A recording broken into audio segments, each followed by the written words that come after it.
My school was so strict. I remember the time the principal gave my whole entire class in school suspension. Do y'all know what it takes for a whole class to get in school suspension? Or even just to get it alone is not good at all. But get ready with me for school story time and how my full entire class got in school suspension. Before we start the video, if this gets on your For You page, please comment For You page because I try to notice and follow some people back who comment For You page. Please don't forget to comment For You page. Look at that shade match. Okay, so we had just came back from lunch and we were about to take our quiz or whatever. And this one girl who was not supposed to be in our class walks in and she was arguing with this one girl. Like, they were talking at first because I guess she lost her water bottle and she blamed it on her. I don't know.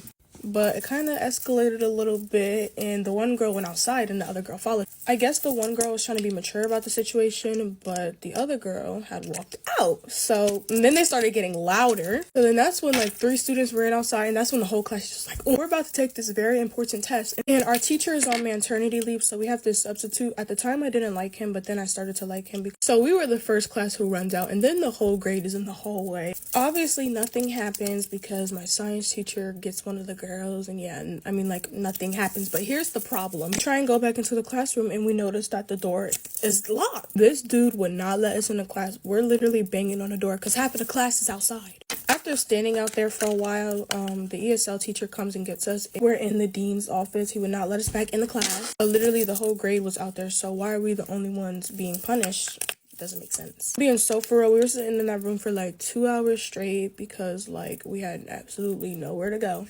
He comes back and he says that we're all going to get in school suspension, but on different days. So, for example, 10 kids would go per a day until we were all done. But the story does not end. So let me know if y'all want a part 2.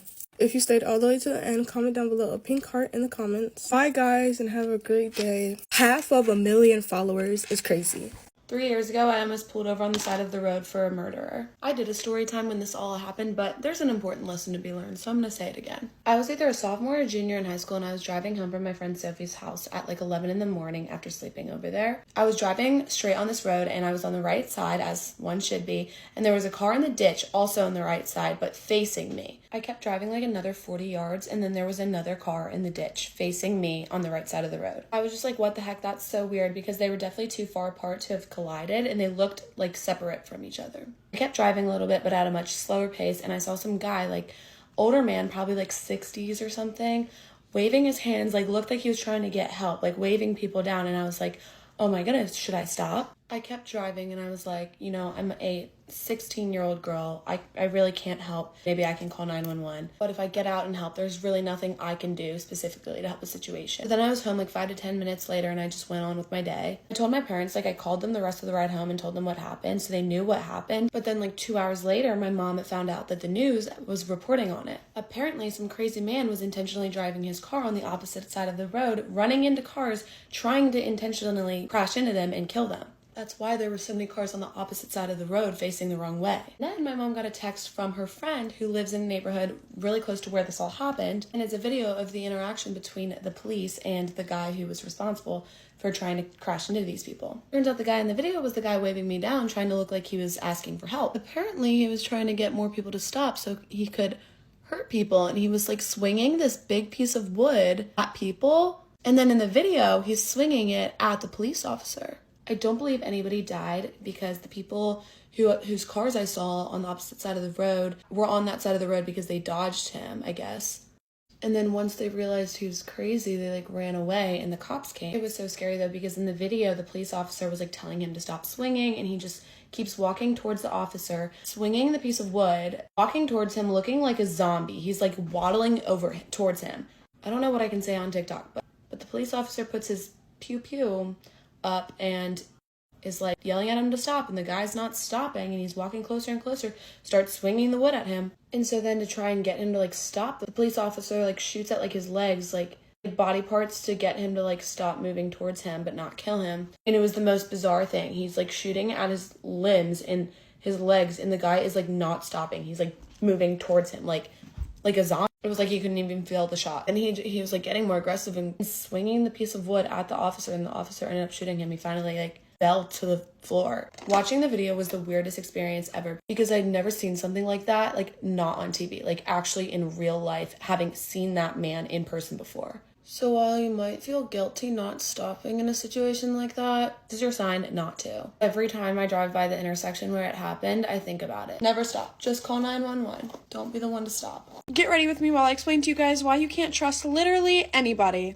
I feel like I just have really bad luck with friends. Also, before you guys assume this is not a hickey, I burned myself with the beach waiver. Like, I promise it's a burn. Anyway, there's this guy that I was dating. I was dating him for about a year and a half, maybe a little bit longer, maybe a little bit less. I don't really remember. But at that time, I was also really, really close with this one girl. Also, I'm not going to name drop. I wanted to, but I'm not going to because it's really not that deep. To sum up how close we were, if someone couldn't get a hold of me, they called her. If they couldn't get a hold of her, they called me. Because we were always together. Anyways, me and him ended, and then not too much longer later, me and her just, like, fell apart. Like, nothing happened between us, like, no beef, no drama, no nothing. We just really stopped talking for a while. Recently, around the beginning of October, she slid up on one of my stories, and then we kind of just, like, caught up and started talking again. And then the bond that we had before, like, literally came back within an instant because we were so freaking close. And, like, you can't really erase that. Like, we were literal sisters. We talked every single day, hung almost every single day, but let's skip the backstory, the boring stuff, and let's get to the point. She stayed the night the day before New Year's Eve and then was at my house New Year's Eve morning. I had plans that morning, so she ended up going home just for a little bit, and then we planned on meeting back up and getting ready for this party. We were texting all day. We were so excited about the party, and then randomly she's like, oh, sorry, like, I have plans with my family. And I'm like, girl, don't even worry about it. Like, I'll just go out by myself. Family is more important. Like, of course. The party that we were going to go to together was, like, really far, so I didn't want to go without her, so I was trying to find, like, another party to go to. I ended up finding one that was really close, after everyone was posting about it, and literally everyone was there. And I was like, okay, everyone's there. I mean, I'm going by myself, but I know a lot of people. It's fine, whatever, let me just go. Because, like, I didn't want to do nothing on New Year's Eve. So I get there, I found all my people, like, I'm having a really freaking good time, and I want to say at least 45 minutes to an hour goes by, and I'm over here catching up with one of my other friends, and I'm talking about how much I miss my ex, and she goes, girl, he's downstairs with so-and-so. I start laughing. I'm like, no, she's with her family. Like, haha, good try. Thinking it was a literal joke. Like, I literally thought it was a literal joke.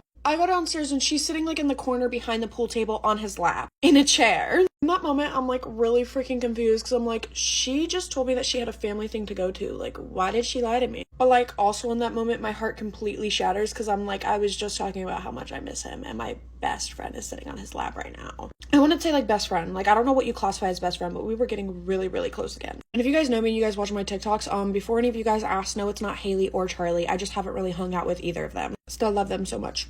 I see Charlie tomorrow, so y'all will probably see her too. Anyways, back to the story. She made direct eye contact with me and then hurry up and looked away and acted like she didn't even see me. He gets up and he comes over and he's like, yo, nice to see you. Talking to my other friend, talking to the other friend, talking to the dude behind us. And I'm like, he just touched my hand. Like, we're gonna get married again. No, I'm just kidding. I'm just kidding. I was, like, heartbroken in this moment because, like, what was that? She walks to the opposite side of the basement and goes up those flight of steps to, like, avoid us. And I'm talking to him, like, having a normal conversation. Like, obviously, like, if he's with her, I'm not gonna flirt with him, even though that was my man and my best friend. Whatever, it doesn't even matter. But I'm, like, talking to him and I'm like, oh, so, like, you and so-and-so? He was like, yeah, we've been together for, like, 2 months. You didn't know? In my mind, I'm like, that dab up meant nothing.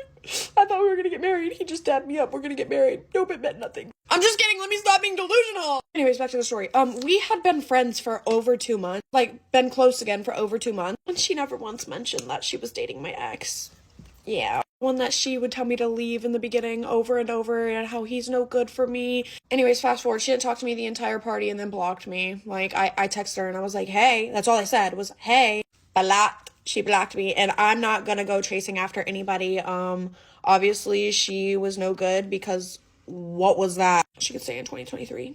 That was so cringy of me to say, but she can stay in 2023 because 2024 she will not be in. It's low-key not that deep because he was my ex, but you are supposed to be my best friend. You're supposed to be my best friend. I feel so embarrassed because I had been, like, sobbing about him to her. Not sobbing, but, like, I miss him. Like, I want a bad girl. Like, we should go on a 2-man and, like, invite him, blah, blah, blah, blah. Meanwhile, she's in a relationship with him.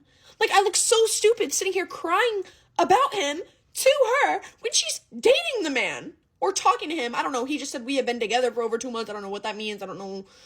Ah! Like, why? Why? In my opinion, no matter what, that's a violation of girl code to, like, date your best friend's ex. Yeah. But, like, at the same time, I'm not going to lose my best friend over a boy, so I wouldn't have really cared if she didn't lie to me about it and then blocked me because I texted her, hey. Anyways, guys, that's all. I love you guys. I'll see you later. I just had a rant real quick because... let me tell you, that had me heated. Peace out, guys. Bye. Let's talk about my boyfriend from hell freshman year. Y'all seriously need to buckle the fuck in because this is a very interesting man. He followed my old account, like, where I used to post Get Ready With Me, so hopefully he doesn't find this. But I don't know, he's probably fucking doing drugs in some hotel in Colorado, so I don't really care. I'm gonna try a new I Look Why talk about this. Okay, so freshman year me, I'm super freaking innocent. Like, very innocent, like the most innocent girl you will probably ever meet. And I was weird. Like, I was just known as weird. Like, I didn't have, like, a lot of friends. I just, you know, I was the weird girl. So this guy was popular. Let's start off with that. Like, he was popular, and, like, our freshman year was just, like, ghetto. Like, if that's, like, one word to describe it, like, everyone was just, like, that group was just sus. Freshman year was just such a ghetto year for, like, I think all the popular people. Like, they were out every night doing fucking drugs, straight like that. What the fuck was going on? And then that's when girls would, like, wear, like, really scandalous tops with their asses out of their fucking jean shorts. We're painting the picture, okay. I got caught up with this guy. I met him, I think, on Snapchat. No! I met him because I was best friends with this girl, and we were, you know, both single, and we were in our little hoe phases. We were like, let's go meet. There's these guys on Snapchat, and there's 2 of the same exact name guys. We're gonna call them Max. So there was 2 Maxes. And we were both texting these guys, Max, and we're like, okay, we want to FaceTime both Maxes tonight. Well, let me tell you, only one Max answered, and it was the one that probably shouldn't have answered. One would have been a lot better of an option. So this Max guy, it's late at night and we're calling him. And he starts talking to me. I'm wearing the most ugly fucking outfit ever. I look stupid. So my friend at the time, who was very sociable, talked to this man like it was so easy.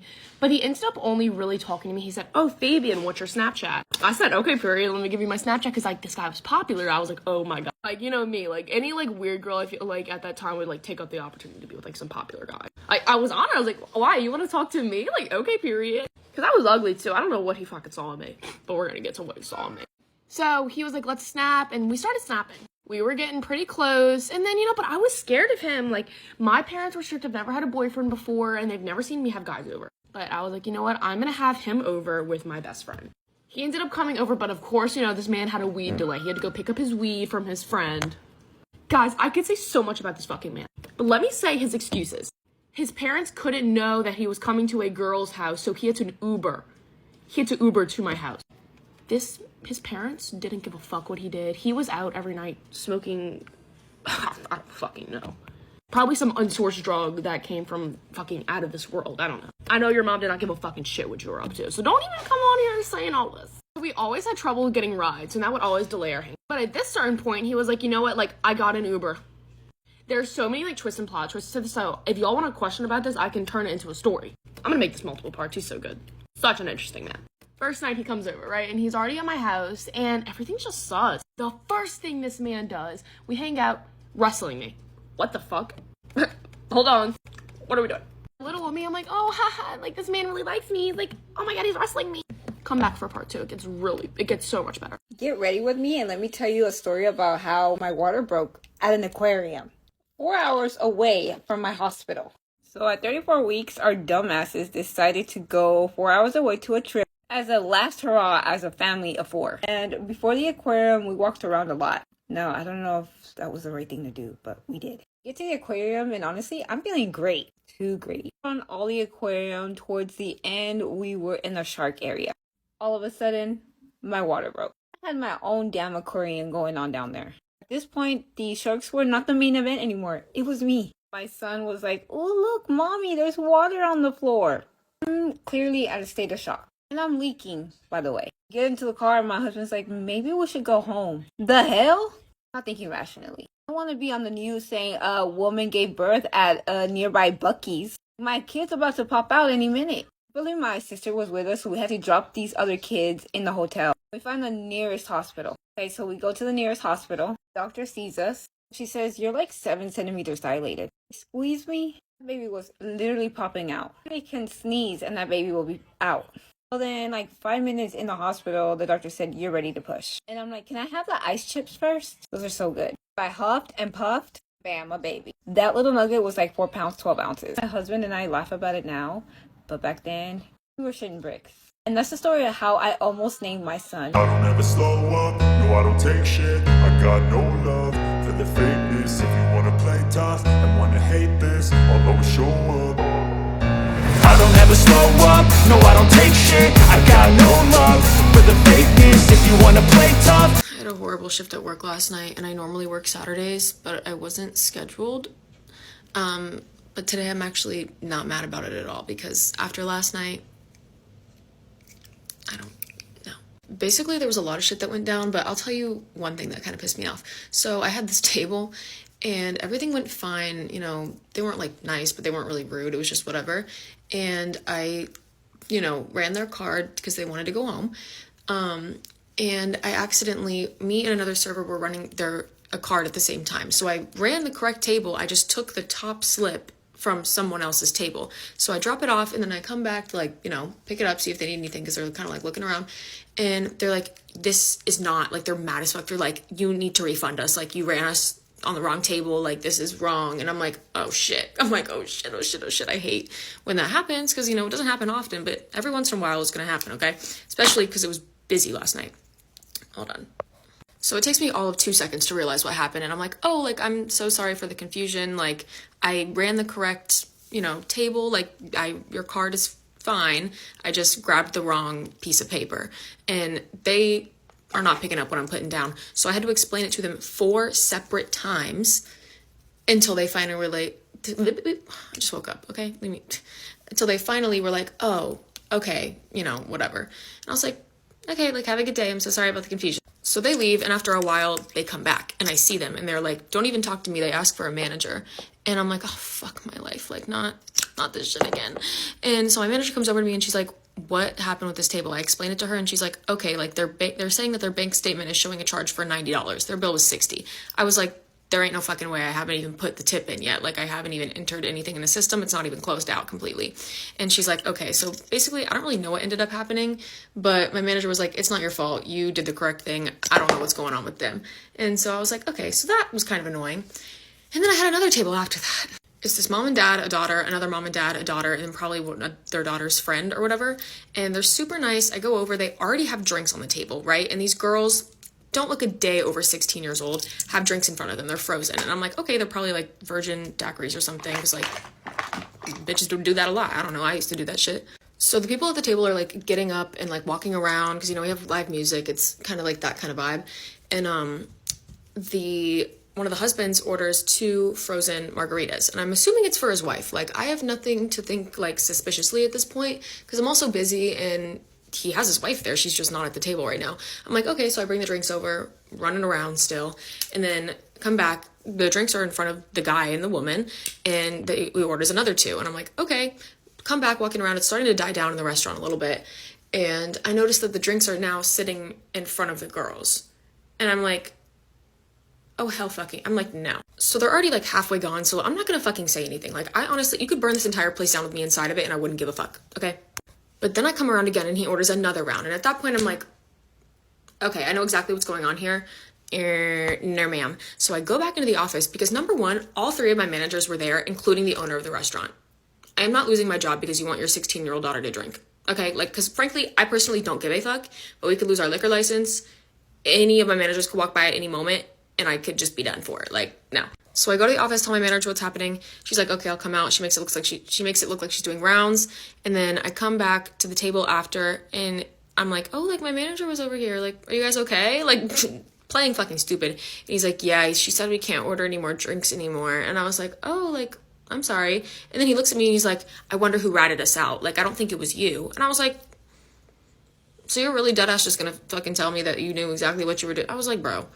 And like, the daughters weren't ordering things. They were waiting until I wasn't at the table to like drink out of them and like put them in front of them. Because every time I came back, the drinks weren't in front of them until they got drunker, pretty much. But yeah, and there was like a lot of other shit going on just behind the scenes. And it was just not a good night. And Janelle also wasn't there. And she works today and I'm not working today. So I'm waiting for that phone call to see how this goes. Sorry that was kind of long. I'm going to the bank and getting some food. But love you guys. Thank you for watching. Breaking news. The future is here, and it looks bright.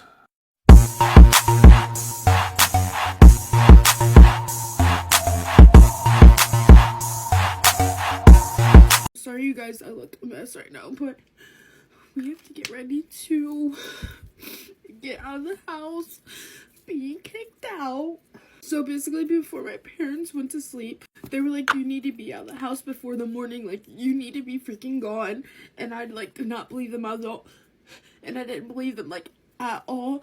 And my mom texted me at 1:35 and it's 1:47. She was like, are you packing your things? Are you almost ready to leave? And I was like, no, like I thought you guys were joking. She was like, why in the heck would we be joking about this? Like, we're kicking you out. Like, you're done. You're done. And I didn't even, like, do anything bad at all. I'm always helping them out, doing so much for them, running around, like, picking up food, groceries, and I'm sorry, guys. I'm sorry. I need to compose myself. Basically, all that happened was my dad had to use my MacBook because my sister locked him out of his phone, so he had to, like, plug his phone into my MacBook, and he saw my boyfriend and I's, like, messages, and it was nothing bad. We were just talking about, like, oh, like, we can't wait to move in with each other, like, how we love each other so much. Like, that's every girl's freaking dream, like, a teenage dream, and it's like, what? And they said, like, oh, if you're so worried about moving out, why don't you just move out now? And I thought they were just joking about it and everything, and they were like, Mia, like, we've been talking, like, oh, if you're so worried about moving out, just move out now. Like, since you and your boyfriend are talking about it so much, just move out now. Why don't you? You'll take a burden off of us and everything like that. But I didn't, like, actually think they were being for real. Guys, I can't stop crying, and I don't even have a car right now. It says, like, power steering assist, so I can't even drive my car right now. How am I gonna get to work, to school? Like, I'm just screwed. I'm literally screwed. JK, y'all, April freaking Fools, y'all. April Fools. Ah!